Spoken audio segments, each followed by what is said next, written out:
Yo, what's good? I'm Fire here, back with another video, and today we're going to be hopping into another Madden 24 gameplay. You guys have been enjoying them, so I'm going to bring you guys probably one of my favorite formations to run on offense, being the gun Y off trips Pats, aka the gun U trips formation. It is definitely one of our better formations here, and it's one of the more diverse formations to run because it's a lot of new concepts, a lot of different things, and it's really fun to create out of this formation, in my opinion. Now, we're using Philly, so we're starting out on the defensive side of the ball. Our playbooks are going to be 4-6 on defense. Offensively, we're going to be running Patriots. Now, we are facing Cincinnati, which is going to be one of our better teams here. I think it was just AFK there. Nice. But starting out in dollar is what I always like to start out with. If he's, dare him to run the ball. People generally don't like to run the ball as we get stuck on Fletcher Cox here, but as I say that, he runs with Burrow, fumbles, and we get the ball back. Now, but what I like to say is generally I'm going to come out with my pass defense first and force you to run the ball, 4 or 5 times on that drive for me to switch out of my, defense. People, they don't like to run the ball, so if you're able to just stay in dollar, that's definitely what you want to do. But anyways, gun Y off trips, Pats, a lot of good plays here. We have scat, we have Y option wheel, we have Pat slot out, we have tight end whip, we have curl flat. So just a few really good plays. We also have things like corners, some other solid plays. Here we're running scat, so we're just going to try and stretch out this cover 2 defense. And we highball that right up, or actually not even a highball, but we hit Dallas Goedert in the seam right there. So it ended up being like cover 9, but the concept still works the same on that deep half. So fairly easily able to stretch it. We had an outside fade along with a tight end streak, so puts a lot of pressure on the safety. Here we're just going to try and run one of my favorite red zone plays. It's a wheel out of Y option wheel, and you have like a bunch of hitches. Honestly, B may be open here, but we try and reroute. We have the tight end open. For whatever reason, it goes through his hands, so incomplete pass there. But when I'm running U trips, I like to just pass the ball. I don't really ever run the ball out of this formation, although you can definitely run out of it because of the way it's built. You're generally always running to the side with all your receivers. Here, I'm just going to try and go with the concept, open up either Swift or Goddard. Both are kind of caged because he had shaded down linebackers. So we're just going to scramble out, throw the ball away here. Good defense by him. I didn't realize that he was going to leave 2. That's a good play call, running a Tampa 2 there. But he had 2 additional vert hooks along with his user. Generally, it's just one. You can hit the other. But in this case, it's a good play call by him. And we should have had a second option. Here, I'm like, all right, I'm not going to be passing from the 1. We have the Eagles, so we're going to do the patented QB sneak here, although they don't actually have the good one in Madden, but it works the same. Jalen Hurts behind Jason Kelce there. Easy touchdown. We'll take our 6 points. Again, it's more fun to pass, so I try out different red zone concepts, things like that. But, it gets to a point where I don't want to mess around and throw an interception or, get sacked. So we're just going to run the QB sneak on 3rd down, and we end up punching it in fairly easily there. So 7-0, very good. He's only ran 1 play on offense, and we definitely had a good pass on offense for us. So already being up a possession, he is in a hole here. You almost feel as an offensive player, if you were in the situation that you need to score a touchdown on this drive from his standpoint. So he's going to come out in the tight Y off right here. Now, this is a very solid formation. It's symmetrical. There's not too big of a running threat because it is more spread out. So I do still feel fine sticking with dollar here. And I think I burned a time. Do I burn a timeout here? Yeah, I end up burning a timeout just to get those substitutions correct. You want your best corners on the outside, of course. You want your faster, less necessary corners blitzing out of a DB fire or playing like a purple zone. So we're going to try and get some athletic players at the user and vert hook spots as well. And the Eagles are definitely one of the better defenses in the league to run this style of defense with. He throws what would have been directly at my user, but unfortunately I hesitate for a split second. I don't know why I did that, but it allowed him to actually throw it. It should have been an easy interception, but I'll say it's bad defense. Anyways, he goes hurry up, which is a theme, and it's one of the things I can't stand about Madden is when players go hurry up. Some bad tackling, but checks it down and he just keeps going hurry up. I I like to be able to think about what I'm going to do the next play, and when he's going hurry up, and I already burned a timeout, I don't want to burn another one, but he's running the same play. It's the mesh spot play, so it's going to be 2 drags, that little sit route with T. Higgins, and then a wheel route and a deep dig from Jamar Chase. So here we're just trying to adjust. I don't get my adjustments off, but I do get a hard flat, and somehow that's like a reception. Like, there's no way you should be picking up positive yardage on that play. That really should have been a pick 6, I think. But it seems like I have the adjustment down. We get everything we want off. I'm trying sending pressure here, so we blitz the linebacker. We get absolutely 0 pressure, and he hits a nice pass to Tyler Boyd there. So credit to him. I tried sending pressure. We're not able to get any pressure right now, so I should just be going coverage. He runs the ball, and he ends up picking up a touchdown. That's a terrible user, by the way. That's a good drive by him. Good bounce back drive. It's kind of what I said. You have to score a touchdown on that drive. Now, we are still up a possession here, and we still do really control the game, because if we keep scoring touchdowns, at some point, ideally, I should have a chance to go up by 2 scores. So we're still not sitting in a bad place at all. And we do get the ball back, and he hasn't shown really good defense at all to stop what I'm trying to run. So it's definitely not a threatening defensive look. It's going to come down to making reads and protecting the ball, which we should be pretty good at with the weapons that we have. So, and I'm referring to more the quarterback. The last few videos, if you guys watched them, I was using like Desmond Ridder and Anthony Richardson, these guys that just simply cannot throw the ball down the field at all, and it's just inaccurate every other pass. So it's nice using an actual QB that can throw in this game, and I know Richardson can throw in real life, but they hoe him on accuracy. Here we go with scat. So out of that play, I like having a backside in route, or an out route to that side to go with a streak with B, and it's just a simple read. We take either the tight end or the corner route. Tight end's covered, so we're able to hit it over the top to the corner route. But another big pass. Here we're going to go with Pat slot out, I believe, or Pat slot in, one of them. But we go on like that streak that he's on. We go with the drag from RB instead of the out route, and then we throw Swift on a little out route to the opposite side, so we have kind of dual crossing routes.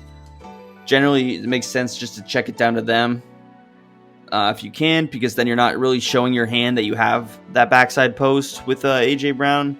Maybe I go back to it here. We do go back to it. Go drag, this time with the tight end. We streak the slot receiver. I'm trying to open up A.J. Brown. His user is forced to come down and defend DeAndre Swift, which is going to allow us to actually throw it over the top to A.J. Brown, which is what I was setting up in the previous play. So you can see why you would want to check down first, open that up next.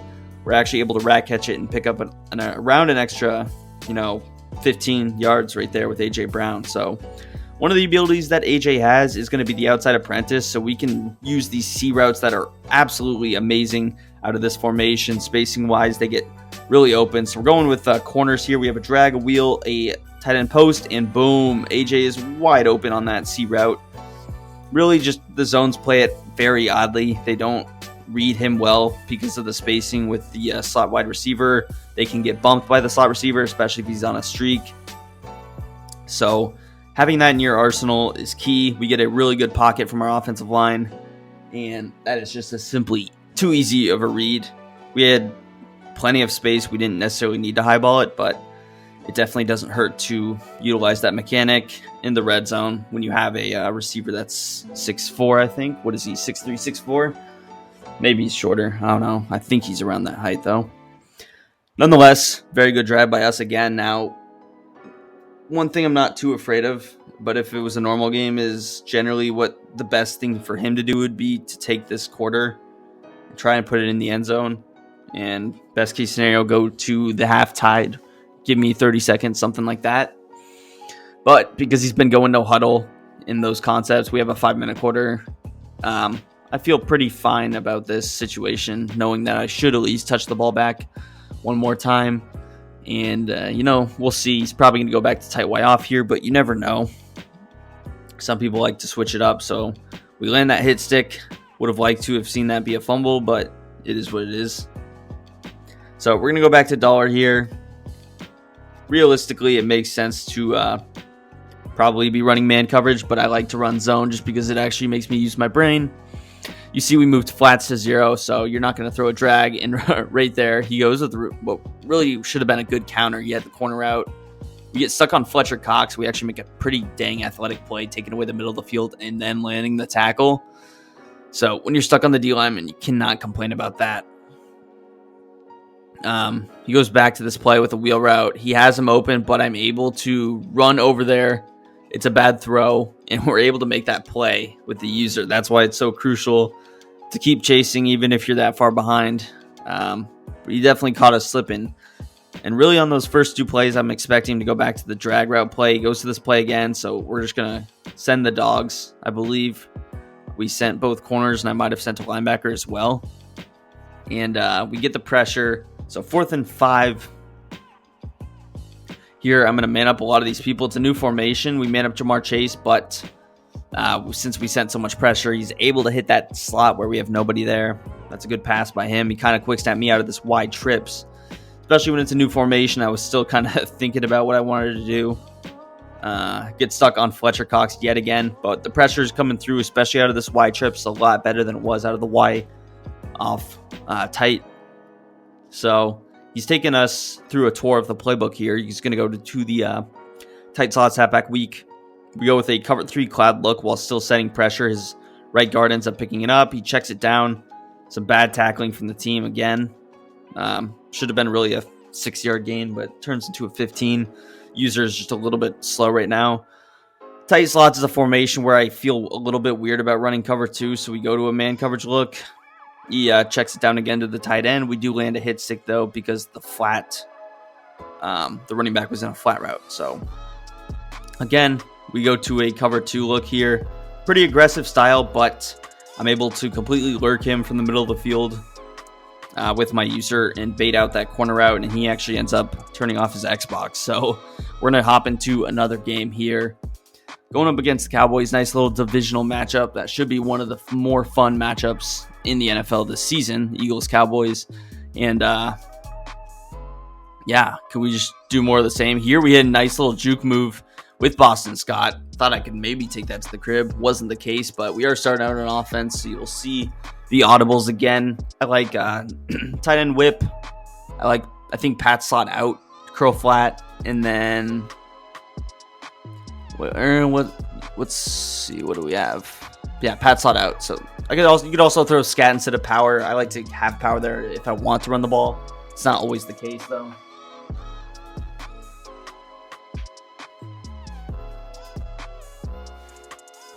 Specifically in this matchup, I didn't run tight end whip at all, so this is going to be a play that we want to kind of establish. So we go with 2 zig routes. We motion 1 over, so we have heavy man coverage beaters here. We have Zacchaeus open, but it's man coverage. I like this pass to Swift, and Jalen Hurts just sails it on what should have been a touchdown. So wheel routes are going to be your best friend against man coverage this year. Doesn't really matter if it's a safety or if it's a linebacker. Generally, they can get open. Swift, not necessarily a speedster. You get separation there. We just missed the pass for whatever reason. So, anyways, we're going to go back to this tight end whip. I like this motion in slant. And you see just how open he gets because it's almost like running a pick play with the tight end zig in that slant. So, because you motion him in, you motion snap him like that, it really creates problems, and we get so much separation there with Zacchaeus, who isn't even that great of a receiver.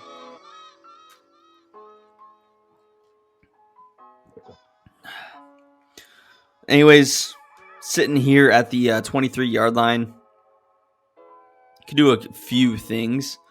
I think we're going to go back to scat here, and what we like is, again, AJ's corner route. Now, if it's man coverage, I don't like having the streak over there because it's just another body. So I like having Quez on this drag route. He switches it up to zone, so you're just going to hit him. Pretty simple. If it's man, he would have cleared out. AJ would have been open. But against zone, we're able to just hit him immediately against that cover 3. And he's almost running like a shorter in route. So it's one of the better routes in this game against off coverage. So take advantage of that. Here, if he's running that cover 3 again, we have this scat setup that should cook. So I think I throw Devontae Smith on a flat. This should open up either the wheel route or the corner route. His user is a just a second late. So we're able to hit AJ over the top. Kind of throw it a little bit early to avoid anybody jumping the route on the sidelines or a missed possession catch. So you throw it early when you have enough space, and we do there. Hit him. It's cover 4 there, so the outside quarter could have potentially played it, depending on how late I throw it. But also maybe you have to pass it outside. You don't actually get in the end zone. It makes more sense if you see the player open, throw it. And right there we had more than enough space to actually come down with the ball, absorb the hit, and he ends up actually pushing us into the end zone. So cannot complain about that. But again, right now in this video, we're actually 3 for 3 on our drive. So we're sitting pretty good. Now we'll see what this guy's going to be running on offense. He's using the Cowboys, which are a weird team in regs this year. They don't have... I don't think they're good enough because the offense mainly... You just don't have enough abilities there, I think. Or weapons-wise, it's only CD and he's only a superstar. Really, he should be an X Factor, but you do have the offensive line and you have a few pieces like Cooks. You have a few speedsters, so he comes out trying to run on the ball. No, nothing doing there. I'm going to stick in my dollar until he really, is running the ball every play. Or I'm fine running a dollar against single back, as I don't know what happened there. It's really more 21, 2 running backs, 1 tight end that I would be skeptical to run dollar, because you have the fullback, and that's pretty much just saying I'm going to run it up the gut, see if you can stop it. So interesting switch. He goes from running heavy to this gun quads, which is one of the more annoying formations in this game to defend. Out of baseline press dollar, we could try and go cover 4 here. But yeah, this is just one of the more annoying formations to defend for a few reasons. But we end up lurking him there. Fairly easy lurk. But that's generally annoying at a baseline press dollar because they can like spam streaks in these backside posts. And you'll see, I think he sticks in it. It ends up becoming annoying. If it's ran correctly, it can be annoying. Generally, the best thing to do is take off your baseline press. Just go to default, run man coverage out of dollar, and you would be sitting pretty good. There's not really going to be a chance of pressure, but you should be able to kind of man him up. And with a 3-man rush against 5 wide, someone's got to win eventually. Anyways, we're going to the Pat slot out. I like this play because you have a corner out, you have a backside post. So here B is kind of open, but AJ Brown is more open. He's almost running a man coverage, but I didn't seem like that corner. I think it's Deron Bland. He didn't end up traveling. So if I were to throw him on a streak, he's probably going to be open for a touchdown. Anyways, this is the Pat's slot wheel. AJ's on this little wheel route, but I like Quez Watkins' little inside curl route because you motion over, it goes to the outside. Now he's going to be wide open here.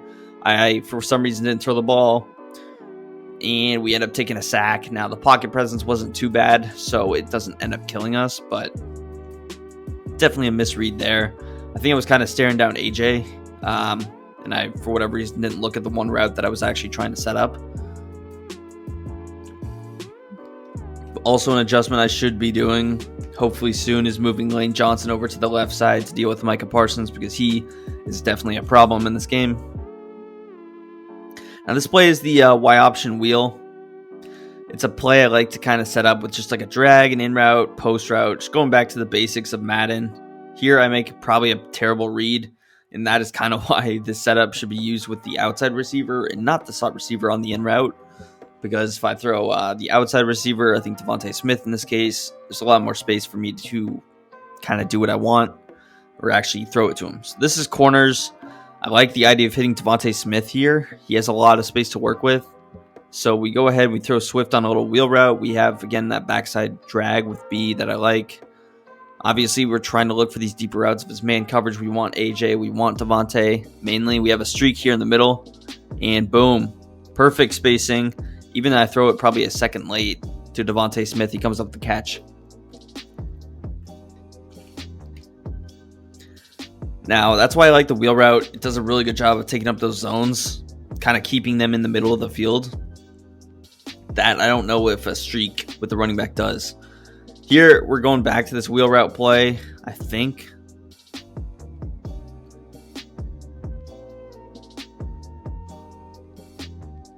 So we're going to try and open up a few things. We have a few streaks here. I like Quez here.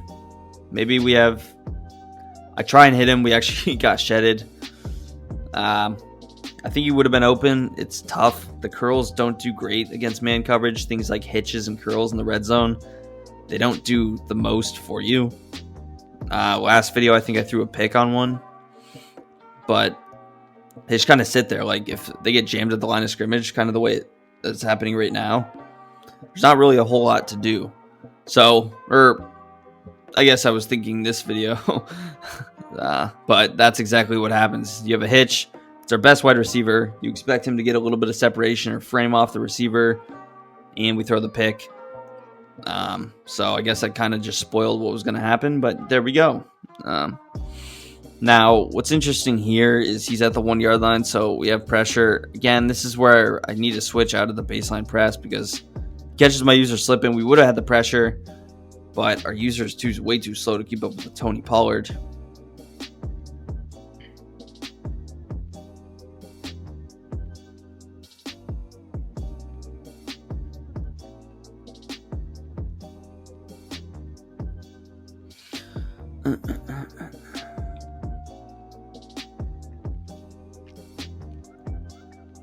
All right, now here's where he comes out of I form. Again, I generally would switch, but I'm kind of fine running dollar here, and it pays off. Not a great play. A better play call if you're running I form is going to be your power O's, things like that. Your dive would be decent, but the power O is going to be the absolute best run against that style of dollar run defense where the D-line is pinched, the linebackers are spread, and he's pressed because you have lead back. It could be a touchdown type of a play most of the time. Here, I thought should have been a safety. He gets the ball off extremely late, throws into traffic, somehow comes down with it miraculously. A little bit unfortunate there, I would say, but, you know, like, oh my God, I thought that definitely should have been a safety. He, I think, got a little bit lucky there. He would have to agree. Here's in the strong close. CD is probably open for a touchdown, but the pressure is finally getting there against under center. He didn't see CD. Even if he did, it would have been a long windup. Dak, I don't think, has gunslinger in this game, so we push him all the way back to the 3 yard line. We're going to send that pressure again. Of course, I get stuck on Fletcher Cox, but it's a terrible throw. And we celebrate our way into the end zone just for good measure, just to be toxic. But yeah, it's interesting. He probably has him snap throw, but he waits way too long. Throws it, kind of panics. We didn't really have the pressure there because I got stuck on my D tackle. So he would have been fine just going through his reads, but kind of panics, throws a interceptable ball, and that is the worst pass to throw. Generally, if you're like about a panic throw, you got to at least highball it because there's always a good chance of a high ball not being intercepted because A, in this game, it's going to be an inaccurate pass most of the time. B, it's just not a pass you ever see intercepted. It's always either thrown out of bounds or broken up in some sort. The only situation where it's really picked is a tip drill. So if you're like panic throwing, and we all do this a lot, if you're about to get sacked, you just got to get rid of the ball, which it happens a lot, honestly. You're fine probably throwing to most people because the throw out of sacks in this game is like crazy. Like, I should get way more sacks than I do. People should get way more sacks against me. But the QB is just like, you can press whatever button and they're going to at least throw the ball like 1 yard, bail you out. So highballing is always a better option in case you don't get the throw out of sack animation. You actually end up getting the ball off.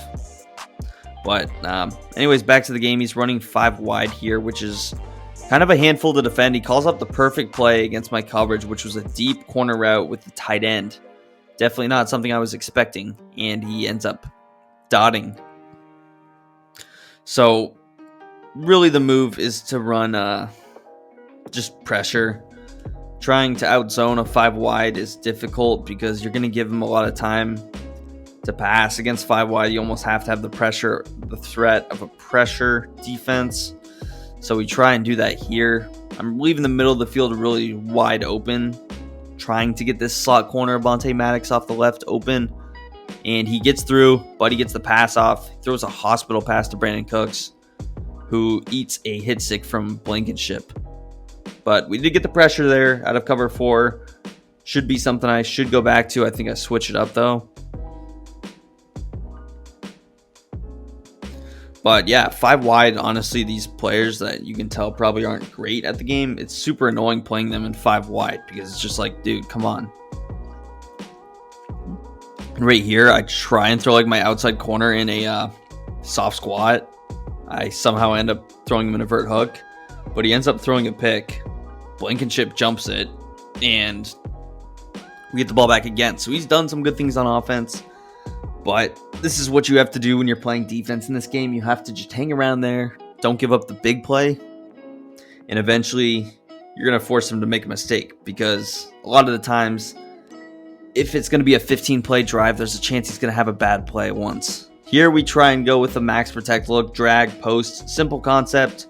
We have Quez Watkins on the streak. He doesn't get open, but we are able to hit Devontae Smith.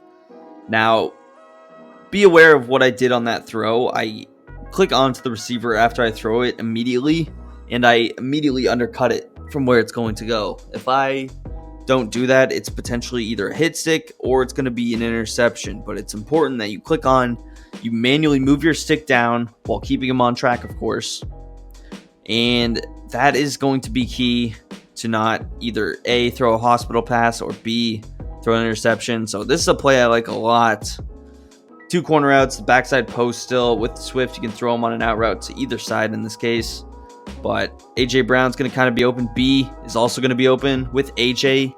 There's a lot of traffic, especially with it kind of being on that short side of the field. So we get the protection and we wait a little bit. One thing he hasn't done is sent pressure, which not your greatest move against this offensive line. Also, at some point, I don't know that I mentioned it, but I did end up moving Lane Johnson over to that left side, and you can tell it's probably making a difference because you're having ability on ability versus Mailata, who is high overall, but he doesn't block as well against superstar X Factors. So this is the Y option wheel play once again.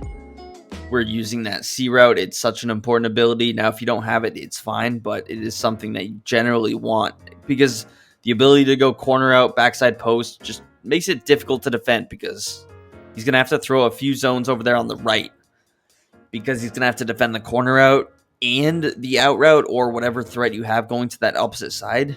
And then he's going to have to worry about with his user any underneath route that can beat man coverage, running back out routes, and then the backside post that's always going to be open for a lot of yards. So here we have B wide open in the end zone. I don't know what play that was. Some play with the deep post.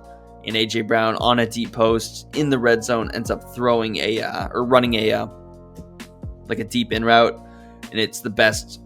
And that's just making adjustments, seeing the linebackers play low on the previous plays, being able to hit them over the top, and overall, beautiful drive right there. No mistakes made, and flawless football in this first half, 21-0. He is in a bad spot now. He's not in the worst spot because he gets the football at the half, I think. So he can double dip the chip here, and he's right back in the game. If he throws an interception, then the game is basically over. But you definitely can't count him out yet. And he's getting crazy blocks with just a little bit of stick work at all. He should have been able to take that to the crib, cutting out left. But for whatever reason, my luck on kickoffs is just terrible. Like, I've had a few decent returns to the 35, but I've had nothing that looks like that, because if I had that kind of blocking, I'm taking that to the crib. Gun bunch quads once again, so this is going to be 4 wide receivers on the same side. So we're going to, I think, go spinner here. That's what we did last time. It makes the most sense, generally. So we go with the backside hard flat because he was throwing Tony Pollard on a drag always. Here, we're kind of screwed because we have 2 people made up on the exact same person. So I think we take Pollard with our user. We take Pollard with our user. We send the pressure from the left. We have a hard flat to that left side. Unfortunately, I don't know bad user. I could have kind of played both routes there, but I was worried about Pollard being on some kind of a wheel route, so I'm not able to kind of work that. Here, We lurk, and he actually throws a beautiful pass there. He goes with a lob pass. He throws it right over my user. I was almost like you almost couldn't even see me in that spot because I'm kind of running with the line. So if he threw a bullet pass, I was easily going to jump that and probably take it to the crib. But he throws a lob pass, which is a good adjustment in real time. And he dots that right over my noggin. No flat over there, I think. And it's a good pass by him. So he's using a lot of motion, which is annoying because we can't send that pressure anymore when he's doing that. And we have like a cross-man situation with Tony Pollard here. I'm throwing the QB spy to kind of take away some of these routes. And this is the cross-man situation that I was talking about. So being in cross-man, and this is where I'm like, okay, I cannot be in baseline press anymore, I think. Hopefully I make that adjustment. I at least should be. He gets that touchdown, but what he does is he leaves us almost too much time here the way our offense has been playing. So, and yeah, I switched to default because I need to have 2 corners on that right side, and I need to have one of them shadowing so that I don't have to switch my whole defense and end up in a situation like that where if I'm using it, I'm able to play it, but because I wasn't, because I had that extra defender that I wasn't rushing, I almost overthink it and basically left him wide open. Most dangerous guy on the field for them. 21-7, we're not in a bad spot. 40 seconds with 3 timeouts is absolutely plenty of time to not only get in field range, but score a touchdown here. So I'm not sitting in a bad spot at all, I think. So he's going to boot off, see if we can take this to the crib with Boston Scott. Let's take a look at my blocking. Blocking looks pretty good here. Kind of an unnecessary set of moves, but I was really trying to like bait everyone going all the way over wide left. Take that extra juke move, kind of reverse the field. But that's a case of doing a little bit too much.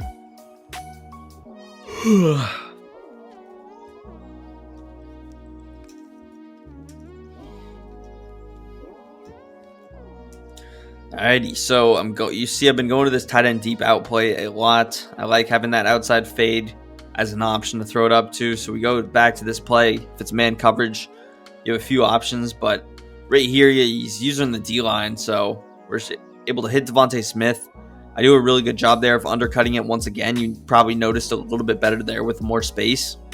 And then we actually juke, and we're able to get out of bounds. We save our timeouts, which not necessary, but you never know what's going to happen. So being able to save the timeouts is definitely an important concept here. We go back to the same concept that I've been talking about. You have a backside post with Devontae. You have an outside corner route. A really good setup would be throwing Swift on a little out route to the left, probably. Get an extra option there. Here I have B and X open. I just kind of waited too long for no reason. He finally gets pressure because he was only sending 3 man. Now I know he has really good pass rush, but only 3 people. With our offensive line, we should be pretty fine dealing with regardless of who's playing. So 24 seconds left. I think I can go back to almost the same exact play, same exact concept.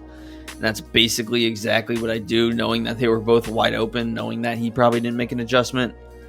And I'm double teaming out of this formation. What I like to do is double team that D tackle because that allows me to step up in the pocket. So out of this formation, one of your most important things is going to be your pocket presence because it's going to take a lot of defenders generally to defend this formation, specifically not blitzing. Blitzing isn't a concept that's great against it because you can block 7 people if you need to, and then you can kind of dot from a few stock plays. Backside posts, it's just a handful if you're presenting pressure. So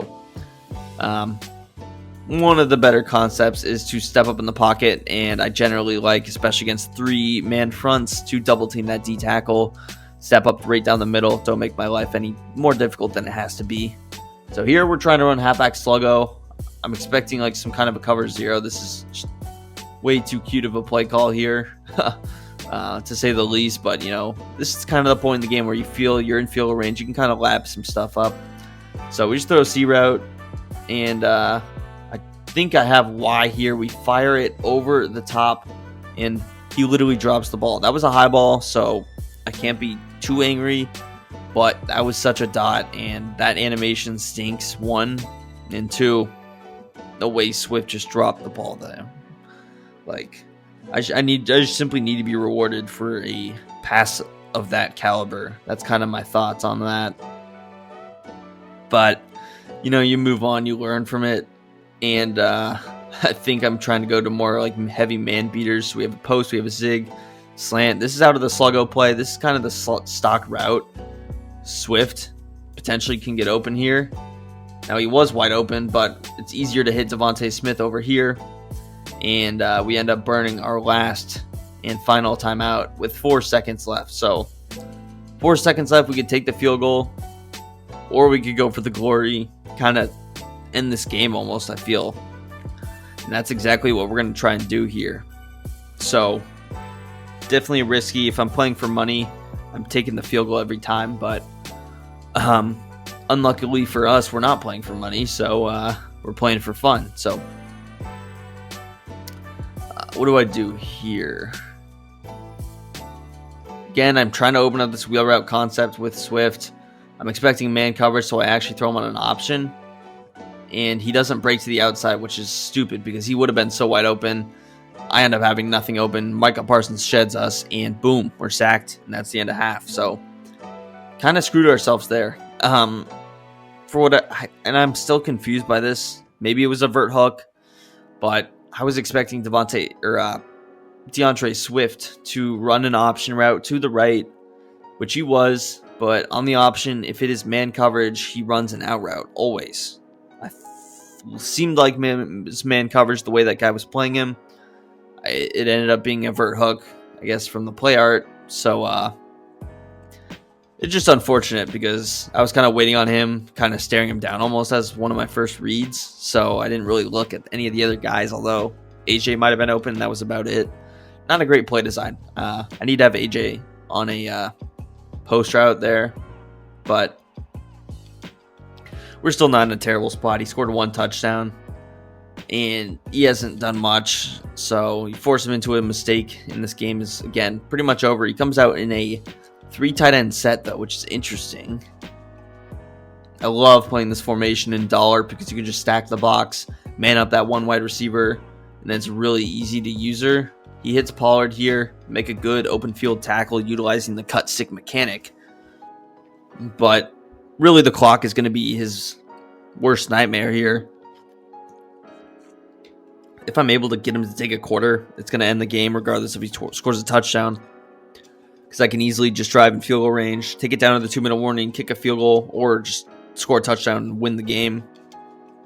And while I'm doing that, I'm taking it under 2 minutes. He has no chance. So going back to the ground, we get really good stops. And again, that's going to put up another 40-second play clock. He's going to drown at least 30 seconds of this clock. And that's kind of already how I'm thinking in the second half when I'm up. Now, he probably snaps it around 15 because he doesn't make any adjustments. But, and we have perfect defense here. He throws this route really late. Should have been an interception, but it's inaccurate. He probably has it if he throws that route on break when immediately he kind of goes into that second gear, but he waits a little bit and almost throws an interception. So 4th down here, 4th down in the game almost, I would say. He goes back to the standard 5 wide. I'm running this defense out of a cover 2 shell. We have CD manned up. We have Cooks manned up. Tight end is manned up. And those outside receivers are on drags. Not going to cut it. We get the pressure with Hassan Reddick. Nice disengage there as he's trying to scramble.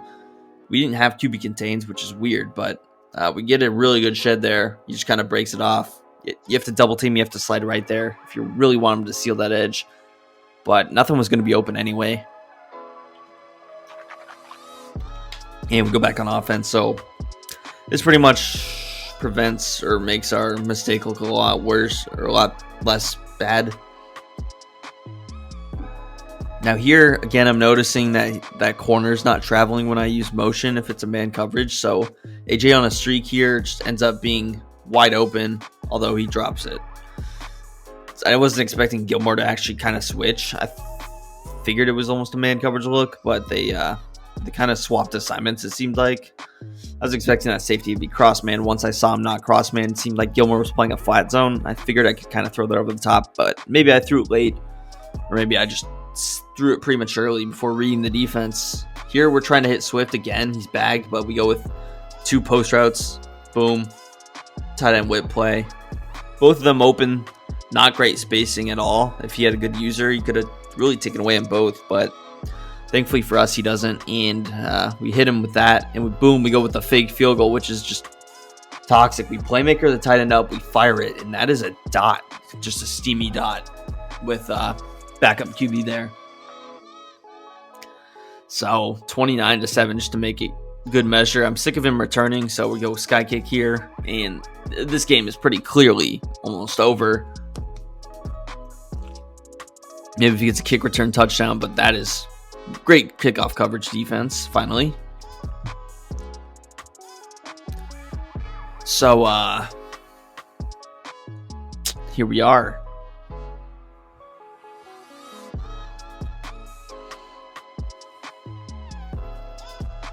It's back in the single back double. So it doesn't seem like this guy is running coach suggestions fairly clearly. He is in the Cowboys playbook. I don't know why I'm not calling a play, but that's probably on my phone. He's running Cowboys playbook, but he does have plays and formations that he likes, so he at least has some kind of a scheme. My advice, if you suck at the game, is just to not run coach suggestions. At least start running the same plays. Act like you're good, even if you're not good. That's kind of the best thing you can do. I'm not talking about like trash talk wise. I'm talking about acting like you have a few plays here. Just another lurk. That's that 3 or 4. I think 4. His day is finally done. So that's going to do it for the game. Hurts had pretty good stats. I go over him here. 13 for 19, 273 tuds, a pick. But if you guys enjoyed, hit that like button, subscribe to the channel down below. Let me know which kind of schemes you want to see next. And peace. I'm out of here.